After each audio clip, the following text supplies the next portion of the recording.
The mayor of Indianapolis is proposing record spending on public safety from the city's next budget cycle. That's one of three areas of emphasis in the $1.4 billion plan now in front of the City County Council.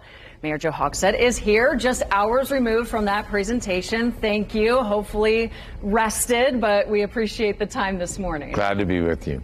We have been covering the key points all morning on Daybreak. How do you go about prioritizing what you see as the city's greatest needs? Well, the important thing is that for 6 consecutive years, we've had a fully balanced budget. And that has put the city of Indianapolis in a very advantageous economic position to make investments in ways that perhaps other cities our size are not able to make because of COVID.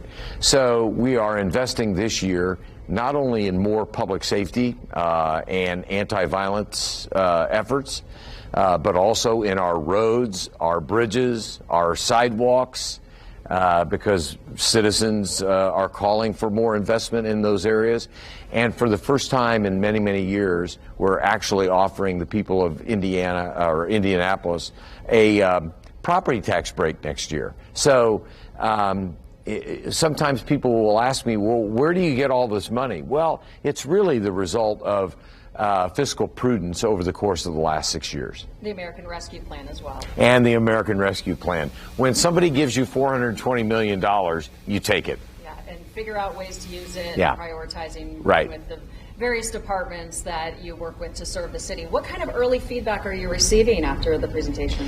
I think for the most part, the people of Indianapolis are interested in a continued decrease in homicides, a continued significant decrease in aggravated assaults, and in non-fatal shootings. They want a safer Indianapolis. And I hope the investments that we have made over the last several years is starting to bring that to fruition.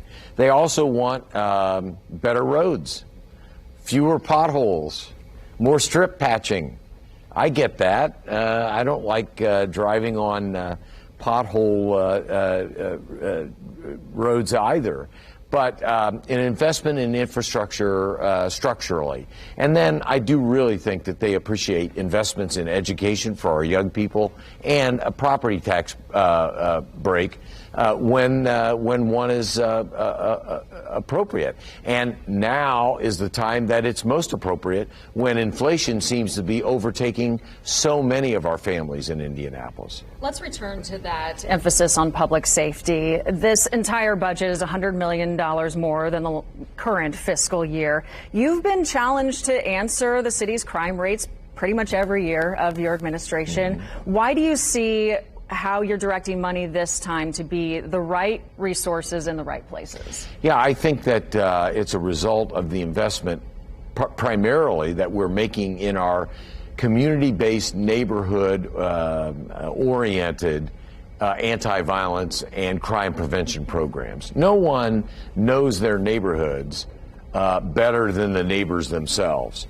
And as I've said many, many times over the last few years, our public safety challenges cannot be resolved by IMPD alone. It takes a community to make our community safer. And I think the investments that we're making in our community and neighborhood organizations are really starting to pay dividends. As I said earlier, we've seen a 20% decrease in the number of overall homicides in Indianapolis. We've seen a 16% decrease in aggravated assaults. And we've seen a 10% decrease in the non-fatal shootings. Now, I want to make it clear to all of your viewers, we're not declaring victory. We still have a long way to go, but the numbers are going in the right direction, and that is down.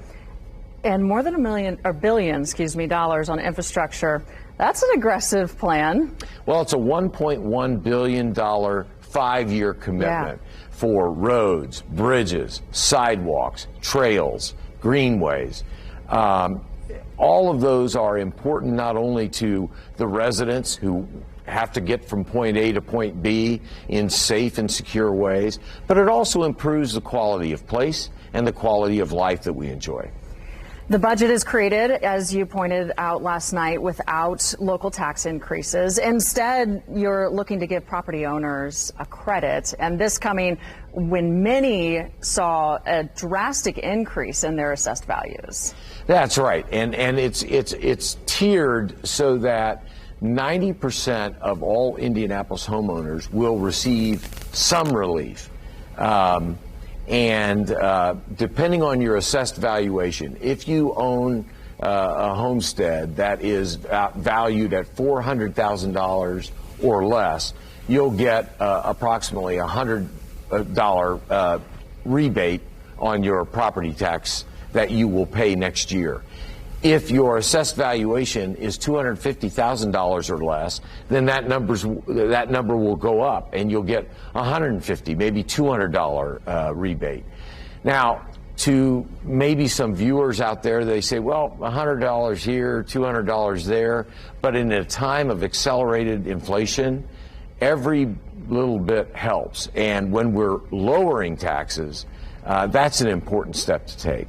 And now all of these ideas, it's the charge of the City County Council. The mayor's proposal is now under review by its members. It votes on the budget in October. Mayor Hogsett, thank you. Thank you.